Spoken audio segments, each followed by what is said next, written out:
Good morning students. आज हम class 7th की साइंस की हिंदी मीडियम की वर्कशीट नंबर 15 सॉल्व करेंगे।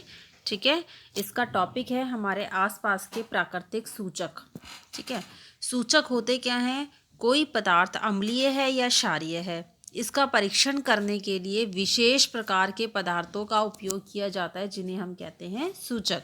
ठीक है, ये जानने के लिए कि कोई पदार्थ अम्लीय है या क्षारीय। लेकिन सूचक ये परीक्षण कैसे करते हैं? एक अम्लीय या क्षारीय पदार्थ युक्त घोल में रंग परिवर्तन के द्वारा। रंग में क्या परिवर्तन आ रहे हैं उससे पता चलता है कि वो पदार्थ अम्लीय है या फिर क्षारीय। ठीक है, अब जैसे कि लिटमस है। लिटमस क्या है? एक प्राकृतिक रंजक है। ठीक है, यह सबसे अधिक इस्तेमाल किया जाने वाला प्राकृतिक सूचक है। इसे लाइकेन से निकाला जाता है। कहाँ से? लाइकेन से। आसुत जल में इसका रंग बैंगनी होता है। यह विलयन के रूप में या कागज की पट्टियों के रूप में उपलब्ध होता है। क्या चीज़? लिटमस।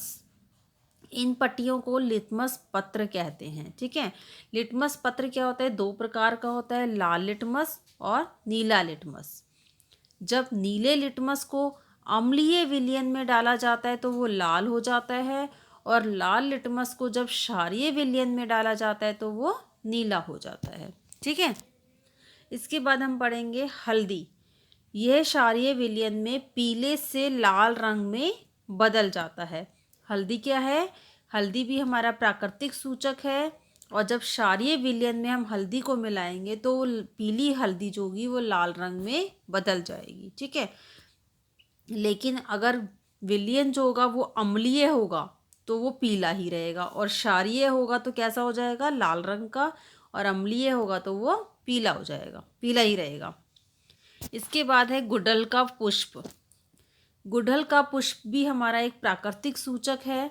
ठीक है, अम्लीय विलयन में गहरा गुलाबी रंग का होता है, अम्लीय विलयन में। ठीक है, और क्षारीय विलयन में कैसा होता है? हरा रंग का। इसके बाद है प्राकृतिक सूचक।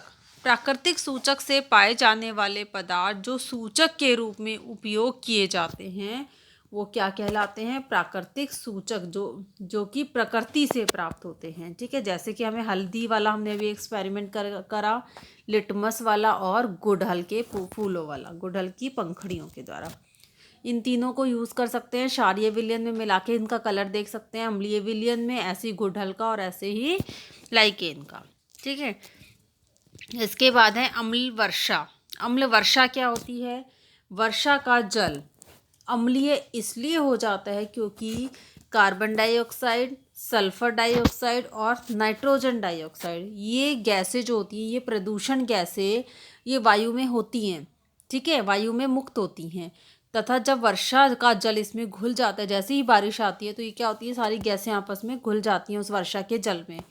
तो क्या करती हैं? कार्बन डाइऑक्साइड तो कार्बनिक अम्ल बना देगी, सल्फर डाइऑक्साइड सल्फ्यूरिक अम्ल बना देगी, और नाइट्रोजन डाइऑक्साइड क्या करेगी? नाइट्रिक अम्ल बना देगी। ठीक है, अब ये जो अम्लीय वर्षा, जब ये सब अम्लीय बन जाएगी तो क्या होगी? वो वर्षा अम्लीय हो जाएगी। अम्लीय वर्षा क्या होती है? भवनों, ऐतिहासिक स्मारकों, पौधों और जंतुओं को हानि पहुंचाती है। ठीक है, अब हम क्वेश्चन आंसर सॉल्व करेंगे। प्राकृतिक सूचक किसे कहते हैं? तो हमने अभी यहाँ पढ़ा था, प्राकृतिक सूचक जो कि प्रकृति में पाए जाते हैं उन्हें प्राकृतिक सूचक कहते हैं, और ये उनके उदाहरण हैं। ठीक है, फर्स्ट का आंसर।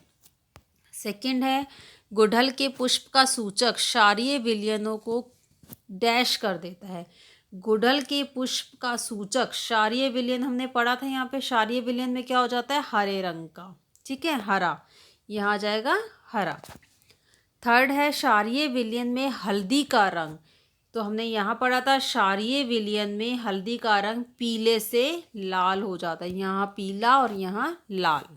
ठीक है, इसके बाद है आप अम्लीय विलयन में, क्षारीय विलयन में लाल लिटमस पत्र पर क्या परिवर्तन देखेंगे? तो अम्लीय विलयन में और क्षारीय विलयन में लाल लिटमस पर क्या परिवर्तन देखेंगे? ठीक है, ये लाल लिटमस है। ठीक है, क्षारीय विलयन में लाल लिटमस क्या होता है? यह लाल से नीला हो जाता है, पर अम्लीय विलयन में इसके रंग में कोई परिवर्तन नहीं होता। ठीक है, नेक्स्ट है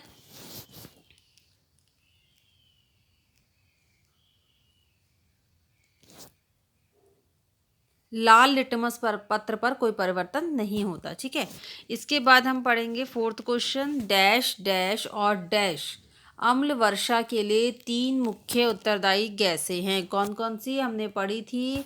कार्बन डाइऑक्साइड, सल्फर डाइऑक्साइड और नाइट्रोजन डाइऑक्साइड। ये तीनों गैसें जो होती हैं अम्ल वर्षा के लिए मुख्य उत्तरदायी गैसें हैं। ठीक है, तो आज की वर्कशीट हमारी कंप्लीट हो गई है। अब हम मिलेंगे अपनी नेक्स्ट वीडियो में, तब तक के लिए थैंक यू।